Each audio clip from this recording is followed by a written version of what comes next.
aujourd'hui je voulais faire avec vous un escape game, mais un escape game en version bois. Donc je trouve que cet escape game est vraiment très joli et je voulais le faire avec vous. Mais avant tout, qu'est-ce que les escape games? Eh bien, les escape games sont des jeux d'évasion qui consistent à sortir d'une pièce dans un délai limité en résolvant des énigmes. Ces nouveaux concepts sont tirés des jeux vidéo, plus particulièrement d'un jeu vidéo Crimson Room qui a été créé en 2005 par le japonais Toshimitsu Takagi. Alors les joueurs doivent résoudre des énigmes pour sortir d'une pièce. Il faut attendre 2007 et un nouveau japonais, monsieur Takao Kato, pour que ce concept sorte du jeu vidéo pour revenir dans la réalité. En effet, c'est en 2007 où il crée son entreprise Scrap et sa première escape room, The Real Escape Room.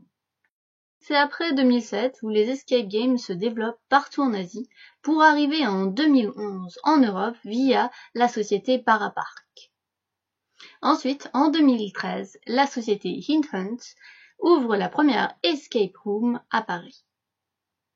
Alors, voilà, les escape rooms ont pas mal changé dans leur forme, puisque maintenant on peut aussi trouver des acteurs qui viennent participer au scénario de ces escape rooms. Maintenant, on peut en trouver aussi en version papier, en ligne, en jeu de société, et on peut aussi les trouver en version bois, en type d'objet, où vous allez retrouver à peu près la même sensation.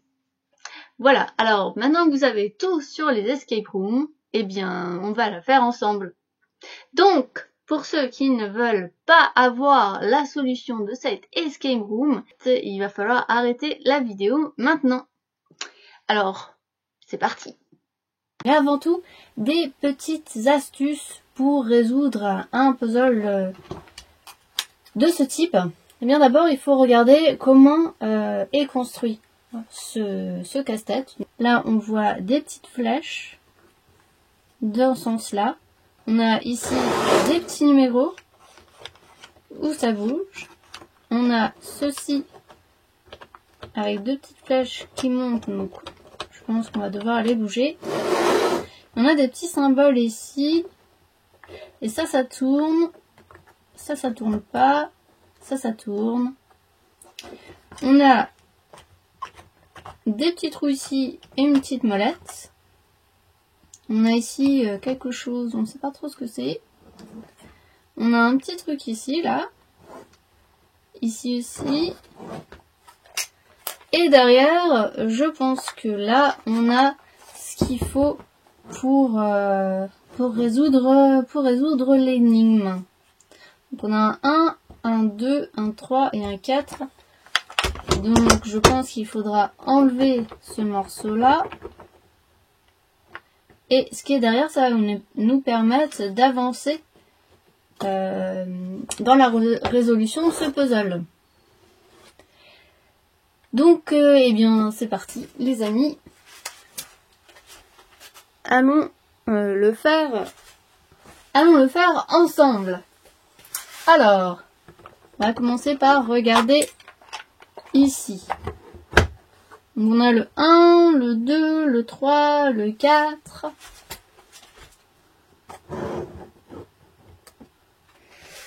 On a le 1, le 2, le 3, le 4. On a des petits trucs comme ça.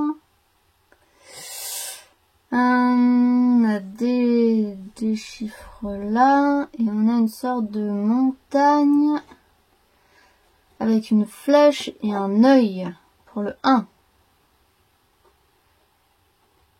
Alors, ça, on dirait que c'est les symboles du dessus de la pyramide.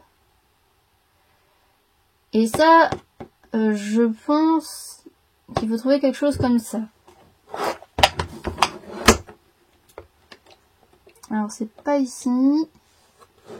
Alors, je sais pas ce que vous en dites, mais ici, on dirait bien des petites montagnes. On va pousser dessus, si c'est possible. Ah oui. Faut bien pousser dessus et ensuite on voit ça. Donc là, c'est symétrique et ça fait un chiffre. Donc je pense que on va pouvoir faire le numéro 2. Donc là on a 3 moins 1, ça fait 2.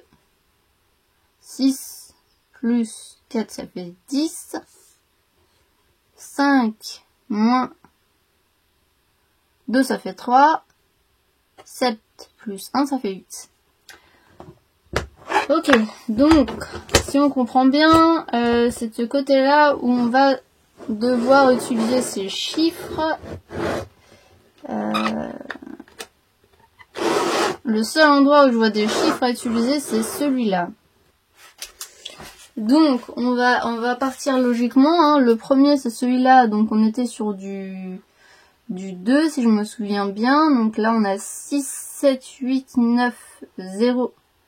0, ça doit être pour le 10. Là, on avait 3. Et là, on avait 8. Et je pense que du coup, c'est pas ça.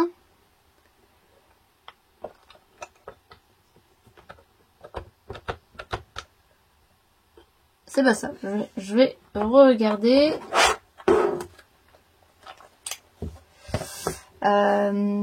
3 moins 1, ça fait 2. 6 plus 4, ça fait 10. 5 moins 2, ça fait 3. Et 8. Donc, 2, 10, 3 et 8. 2, 10, 3 et 8. 2,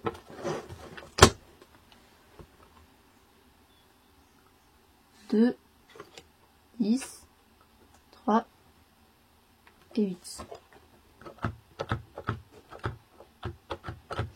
Eh bien, non, ça ne marche pas.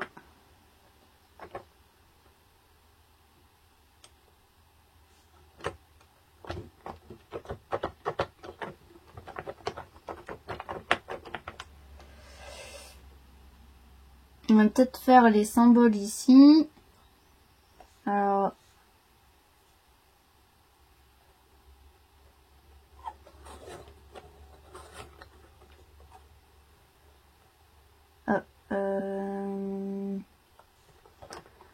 attendez, on va regarder le petit cercle.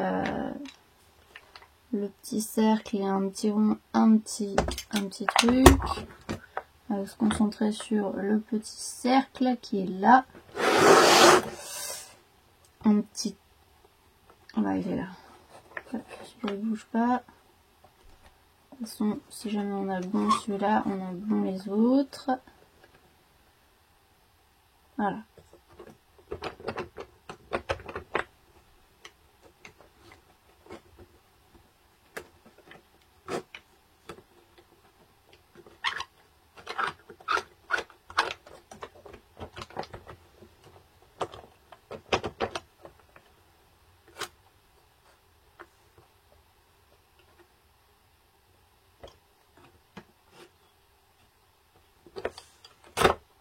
Ah, voilà. Bon, parce qu'il y avait un petit problème. Ok, donc on a ça. On a débloqué quelque chose. C'est pas ça encore. Donc là, on a des flèches. Ah, ça tourne. Ça tourne. On a ça. Est-ce qu'on peut appuyer dessus pour enlever la cheville? Non, on peut pas enlever les chevilles. Ah ben ça, on tire là-dessus et on a des symboles. On a des symboles avec une petite flèche ici pour chacune des mêmes symboles. Donc peut-être qu'il faut mettre ça comme ça. Donc là on a deux flèches, donc je pense que ça fait référence à ça. On les met comme ça pour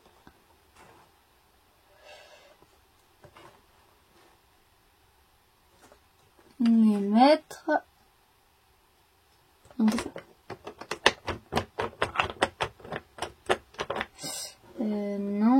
Est-ce qu'il faut remettre ça comme ça?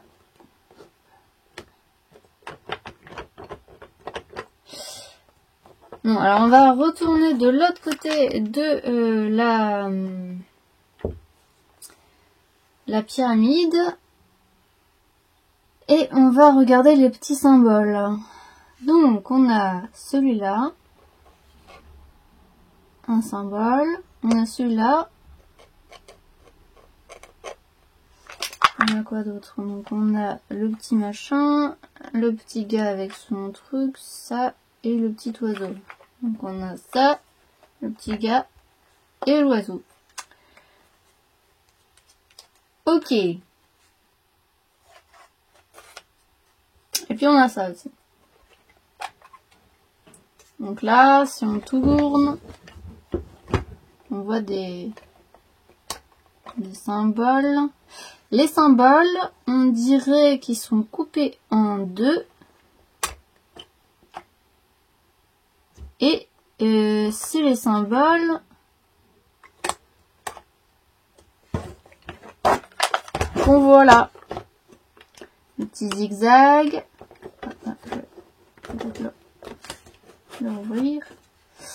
Petit zigzag, le petit truc, ça et ça. Ok. Donc là, les symboles qu'on a ici.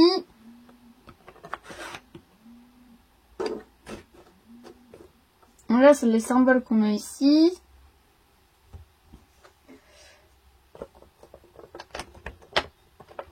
Eh bien, c'est les symboles qui apparaissent ici.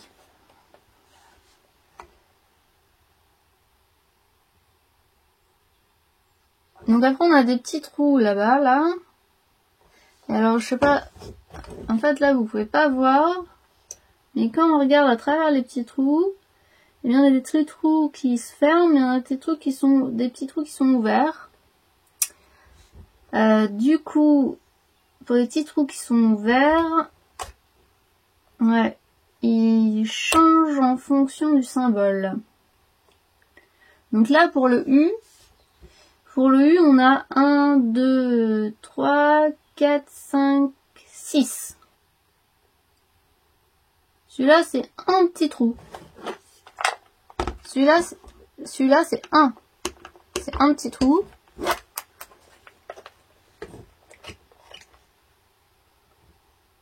Celui-là, c'est deux petits trous. Donc là, c'est 2. 1, 2.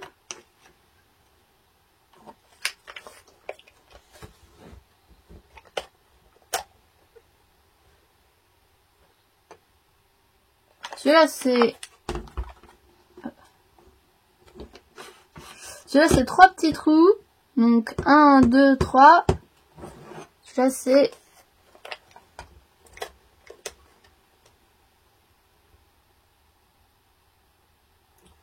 Celui-là, c'est 4 petits trous.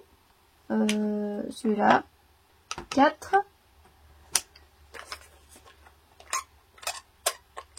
Alors celui-là, on avait vu, c'est...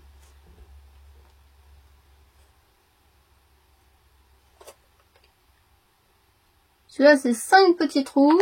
Donc là, on a 5.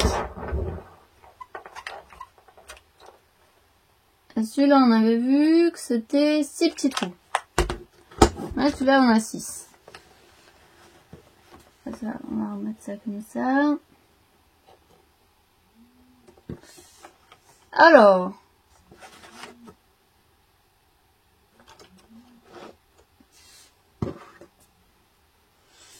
Alors du coup, on a 4 côtés. Donc on a un côté par là, un côté par là et un côté par là. Là on a des chiffres. Et ensuite les symboles. Ici. Les symboles ici sont reliés à des formes. Et du coup là, on pourrait dire que là ça vaut 1. Ça vaut 2. Ça vaut 3. Et ça vaut 6. Donc 6, 1, 2, 3. Alors celui-là il vaut combien déjà? 6. Non, il faut 1. Celui-là il vaut 1. Donc là, on est 1. L'oiseau, il vaut 2. Donc lui, il est 2. Ensuite, il est 3. Et ça vaut 6. 3 et ça vaut 6. Donc, celui-là, il vaut 1. Donc 1, c'est là. Celui-là, il vaut 2. Donc 2, c'est là. Celui-là, il vaut 6. Celui-là, c'est 6, c'est là. Et celui-là, il vaut 3. Donc 3, c'est là. Attention. Et voilà, les amis, on a résolu l'énigme de la pyramide.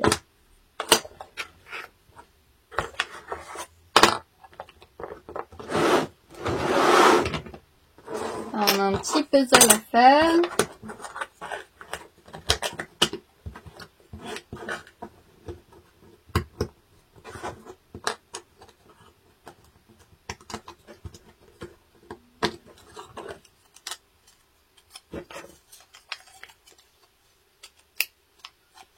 Et voilà. We don't stop playing because we grow old. We grow old because we stop playing. Donc on devient vieux quand on arrête de jouer. Voilà, voilà les renardos. J'ai beaucoup apprécié en faire cette petite pyramide. Hein. J'aime beaucoup les casse-têtes en bois, surtout de ce type. Et franchement, vous allez bien vous amuser. Donc moi je la conseille, hein, si vous voulez l'offrir à quelqu'un qui aime bien ce genre de casse-tête, eh bien je pense qu'il ne sera pas déçu. Et franchement, c'est super sympa. Cette vidéo est terminée, j'espère qu'elle vous a plu. N'hésitez pas à laisser un petit commentaire, un petit like ou à vous abonner à la chaîne. Salut les renardos!